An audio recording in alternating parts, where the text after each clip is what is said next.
The aim of the Employment Project is to disrupt the negative relationship between poor work and poor health, specifically for black Lambeth residents. So if you're black in Lambeth, unfortunately you're more likely to be unemployed, but you're also more likely to have kind of low paid, precarious, poor quality work. Often, well, there are limited opportunities for black people wherever they find themselves. We find often that we are overqualified for what we are doing. First, you're black. Secondly, you're too slow. People haven't got time. People are very ruthless out there. And also the challenge of being in employment whereby we're under a microscope in a way that other people aren't. And so it's difficult to hold our employment, to stay in employment, because of the kind of obstacles that are put in our way. You know, my grandma used to say to me, you've got to work twice as hard. And that was instilled for me from when I was like 5 or 6. So already there was a platform setting me to prepare me for the future, which I wasn't aware of until I made that step of going into employment. And then similarly, on the other side, if you're black in Lambeth, you're more likely to have a long-term health condition. You get these health conditions at a quicker rate than white people, which obviously makes you kind of sicker or leading a longer life with less quality. And particularly for black people, we come with particular traumas from our historical past, and also the present. You know, the present, negotiating our way through all the structural inequalities and all of that. So it takes a lot, really, of focus and support to make our way through without becoming mentally ill or physically unwell. What is happening with people who have some health condition, they feel somehow excluded to the mainstream society, and they find it really hard to access organizations such as the public services. We talk about the job centre, we talk about the social services. And there's a relationship there between health and work, that if you're in a poor quality job, you're probably going to get a health condition or your health is going to get worse. That may lead to you, sadly, losing that job, getting into worse health, and then it's harder for you to get back onto the labour market. So we kind of see like a negative cycle. I was diagnosed at 19 with dyslexia, shied away from it. There's a lot of the spaces that I tried to enter just kind of rejected me, application forms for jobs in university, so yeah. Because I have a son who is now age 37, but had a psychosis diagnosis at the age of 19, and he's still in the mental health system. And employment has been a real issue for him, say, the last 5 or 6 years since leaving hospital. He said he wanted to work, but we hadn't been able to find any decent employment support for him. Nobody seemed to be hearing him or guiding him towards real employment. Being dyslexic, I've had to fight the traumas, and I've seen that in my family, and I've seen it in my own sort of journey. And I feel emotional when I say it, but it's with passion as well, because I want to change, I want to make difference. So those gaps around employment, I even went to be a qualified careers advisor because my careers advisor told me at school that I should work in a shoe shop. And my story is it's not an isolated one. All of these kind of things come to the forefront to when we're trying to find our way in a society that sometimes can cripple us because of the systems, those systematic barriers. You know, so then what arises is that people become unwell in one way or another, and dis-ease or illness, being unwell, isn't always, as you know, visible. And so there's anxiety and depression, and there are more serious mental health problems that people then have to leave employment to go and take care of. And this whole employment project, which is quite broad, is looking to disrupt that cycle. How can we change systems that are going to better impact our black communities in the borough?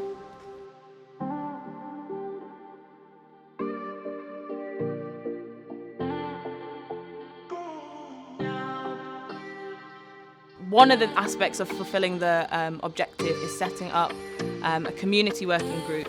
The group was comprised of black Lambeth residents with a long-term condition, or those that had experience of, say, caring for someone with a long-term condition. So we really kind of centered lived experience and centered the voices of those that have been impacted by the issues that we're trying to tackle.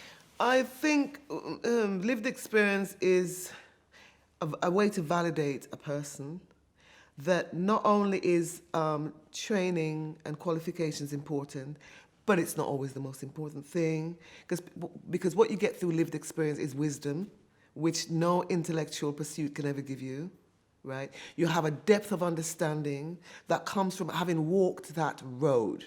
For me to kind of end up in a situation where I was previously unemployed to now being able to contribute to the systems to helping people get into employment.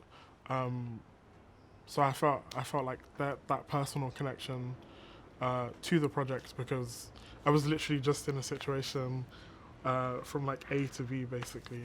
Again, as a black person, you were in a space where you were being listened to, and what you had to say impacted or influenced the outcome.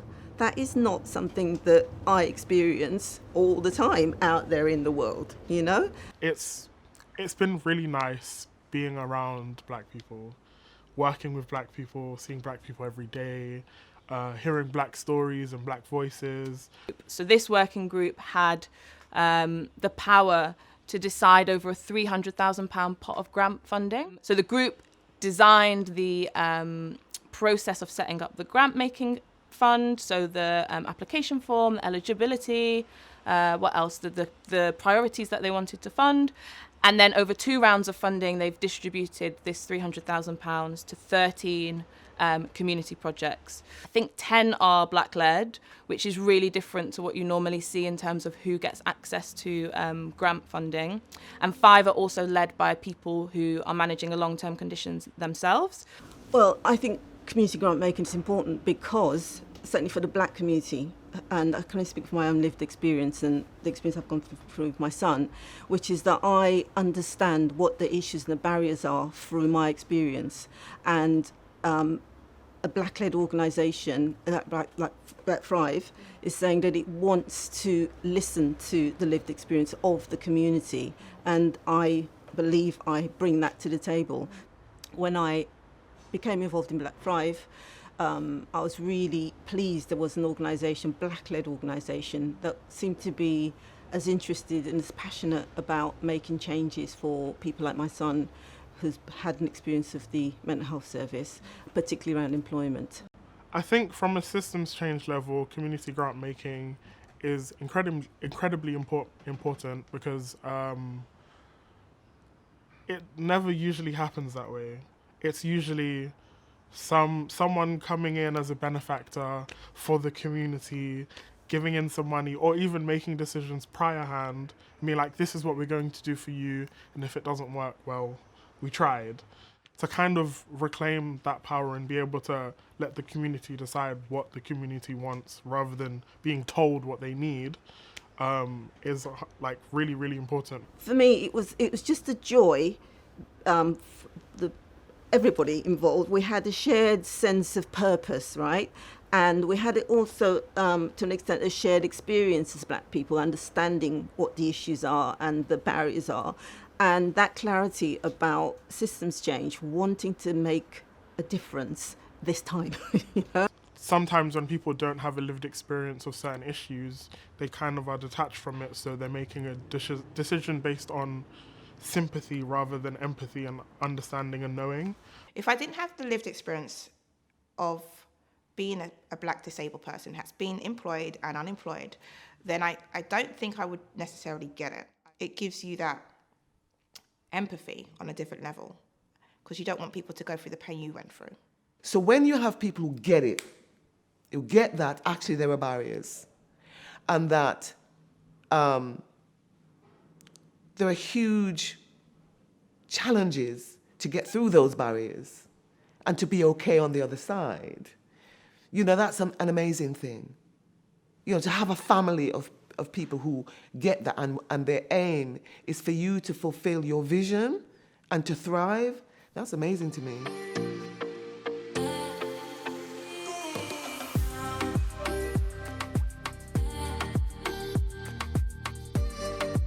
think that's unique about Black Thrive is just that care that we give. You know, we don't just go, oh, here's some funding, go and do what you're doing and bye. You know, we have that aftercare. We're here throughout the whole process. It's a really community vibe. First and foremost, Black Thrive are very holistic and personal-centred. So even when we're talking as a group, it feels it's individual. And I really like that. It's really authentic. What I liked initially is that they had an introduction session. So you join and they talked you through the process.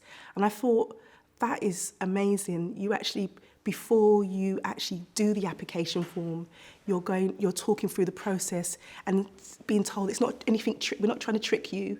We're telling you this process so it's helping you to be more informed. And I just thought, wow, that's so insightful. Even the marketing material that Black Thrive used, something about it said it's safe. And that made me interested. I was intrigued. And then one of my core team members said, I think this is something we should look into. It wasn't stressful. It wasn't stressful at all. Everything was like smooth, you know, like if you don't understand something, someone will get back to you, they can explain on the phone. And for me, it was just very, very supportive. It make funding very, very, very, very like not a middle class thing, because sometimes when we heard about funding, we feel like, oh gosh, this is just for those people, you know? But you just give that confidence, like everyone can do it, you know? And I think there's a sense of community as well amongst the projects that we funded, where they feel supported. There's almost a community of care. We run reflective sessions with them where they all come together and look at how things have been going and also what challenges they faced and can they kind of solve those together as a group. So it's really been incredible. It's been incredible to see the connections that have built between the funded projects, and just seeing all Black people in spaces of joy at the same time has been really lovely. Somebody's listening to you. I think that's a big deal. That communication aspect for me is the biggest reason why I love Black Thrive, and I'm happy to be a grantee in anything they need. I will always be here to champion them because it's so different. We have not experienced this before. The approach of Black Thrive, from my perspective, from Kata Kata perspective, is unique. Understanding. And they know they're like a headmaster and a kid now. They're working with you and they understand they want you to grow. They're not there to, it's not about failure. It's about trying to do, understanding, patience, support. I think for me it's very, very important. And just their approach into funding is unique. There definitely is a community of care, a culture of care. And the message you get is, what do you need? Let's see how we can find that support for you. We offer them a wellbeing fund, which is to support them with, we know there's some of this work can be traumatic, especially if you have lived experience of it, and having to speak about it and support people that have a similar kind of experience can be very traumatic for them. So we provided them with £1,000 funding towards anything that kind of supports their well-being. So examples being, whether that's they want to buy plants that can make them feel happier, or it could be therapy, and whatever it is that they feel that they really need to kind of support their needs. The Wellbeing Fund is fantastic. I think for my team, it's when you do this kind of work, you don't really know how much of you put inside of helping other people. And I think this is the first time that us that are shouting from the rooftops that this work is important, that somebody said, okay, but how can we support you so you can continue to deliver? It's the unspoken hug. It feels like a hug. I feel like I'm in a safe space. I feel like they are considerate of my needs. Great support from Black Thrive. There's been additional things I could tap into, like therapy, that's really helpful just for my own mental well-being, and being able to know that there's other events that I can go to that help me to get a better understanding of community as well. All really helpful. It's almost like a wraparound care. Not only do you have all of the different sessions that they provide, we've had a get-together. There's so many kind of intricate kind of elements to it that is just so authentic. in Origins, and things I would like to use in my own development in the future. We've also just opened our applications for what we call a capacity building grant funding, which that's to support them, whether it's with their project plan, so they get to go to a consultant and they can support them with a project plan. It could be supporting them to write their bids and any experience that they need in sort of that area. So it's a range of different things that they can use that funding from. So we want to be there to really ensure that they thrive and pass the employment project funding. And having somebody to advise you, that's crazy. That's awesome, shall I say? You know, if we're thinking about it, that you've got a funder who's giving you all of these fruitful opportunities to explore, expand, stretch yourself, challenge your mind. But also, Black Thrive is noticing that our projects, we may need support with expanding our projects. So in terms of capacity building and in allowing us to find a way to continue to envision and bring our vision into being, that's happening. I'm amazed by that as well, and really grateful. And just the sense that they care. They're actually concerned about how you feel and how you're managing to negotiate your way through the difficulties was amazing. Sometimes just the thought is enough to inspire and motivate and support you.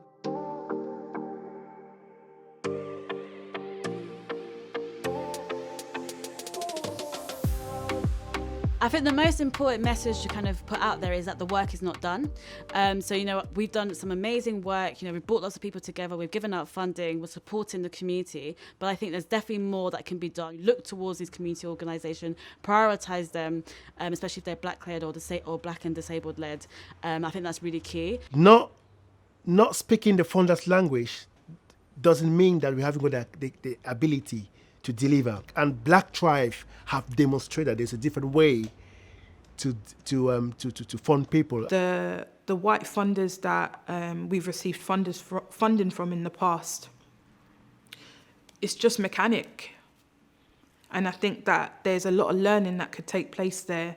We're real people affecting real people's lives, and it can't be done in a mechanical way. I'd like to think that they're looking at Black Thrives as a model, and sort of taking some tips about how they can reach and change the direction of what they're putting forward in their funding application form, because it's a labyrinth. When you have the language of Black Thrives, you want to sort of try and put your all, because it's coming from a place that you feel you're connected, and they get it. They get where you may be coming from to empower others. So I just think they need to watch this space, and they need to really learn from an organisation like Black Thrives. I think there's another message that the work cannot just sit with Black Thrive, and that for other funders out there, for people with, you know, way more resource than we have. We're a tiny organisation. There's going to be funders out there that have been in this industry for decades.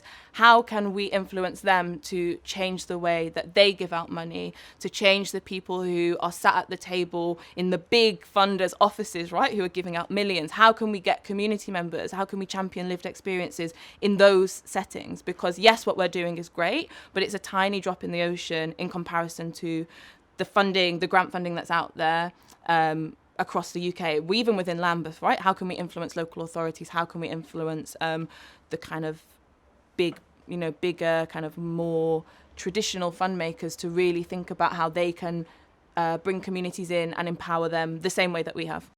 Well, I've learned that I would definitely want to do it again, and I've learned that I would want to see more community grant funding happening. Not necessarily just from Black funders, but I feel like money needs to be trickling down from the top up. The government and like local councils need to be putting funding into the community if they want to see the community grow. So I feel like giving the community opportunities to actually be able to self-motivate, self-cultivate and self-grow is incredibly important. Okay, so there's a wealth of talent that Black entrepreneurs and professionals have, which you're missing out on because of some of your blind spots. Learn something more about what's needed and get some insight and support from Black people who have an insight into what it is to be a black professional, to be a black person in this society that is structurally racist. So I'd say that know that you don't know. Know that you don't have all the information. Be humble about that. That's something that I think really helps a person to grow, is when you think you come with, actually, I don't know it all, so let me look to who does, know more than me, let me gather some more information. Don't assume that you know, and know that you're missing out.